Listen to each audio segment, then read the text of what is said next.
Hi, we are a group of students from Columbia College's Art Activism Studio Project class, and today we are going to inform you about the 1 Million Bones project. 1 Million Bones is a fundraising art installation designed to recognize the millions of victims killed or displaced by ongoing genocides occurring on our watch. The 1 Million Bones project will represent victims of genocide, creating a visual demand for solutions to this issue. The hopes are that 1 million people will each create one bone to represent one victim. Installed together, these million bones will flood the National Mall in Washington, D.C., unearthing the memory of these victims while calling citizens to action. In this video, we will be conducting an informative how-to make a bone. The specific bone we are making is a salt dough recipe, which calls for minimal ingredients and oven use. The best use for this how-to video would be to conduct an at-home bone-making party.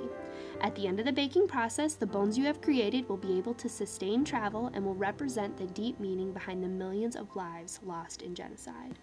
The materials needed for this bone recipe are 1 mixing bowl, 1 mixing utensil, water, salt, and flour. Getting the ingredients prior to the beginning of this project is essential. Step 1. Add 2 cups of flour, 1 cup of salt, and 1 cup of water gradually. As you add the water, mix all the ingredients together. As you are mixing, the substance should start to look like this. Continue adding the rest of the water and creating dough. Step 2. Once the dough is thoroughly mixed and come together, you can bring it out on your board and begin kneading it. It should be stiff and not runny. Continue kneading until all the ingredients are thoroughly combined. Step 3. Choose which bone you are going to model with your dough. For this video, we chose a typical femur bone. It is important to note the limitations on the project. Bones made can be no longer than 3 feet long and no heavier than 3 pounds. They also have to stay within the gray scale of colors.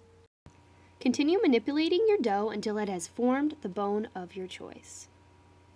A typical femur bone should end up looking somewhat like this. Step 4. Bake the dough in a 325-degree oven for 1 hour to 1 hour and a half.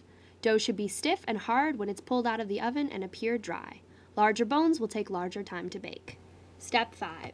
Once the dough or the bone has fully dried, you may add your own creative touch to the project.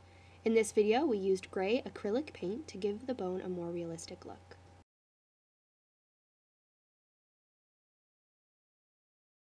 Lastly, we encourage you to go to the 1 Million Bones website at 1millionbones.org to learn more about how, with a small monetary donation, your bone can take part in the Million Bones art installation in Washington, D.C., where your efforts to commemorate the lives that were lost will remind a nation that we can and will end genocide.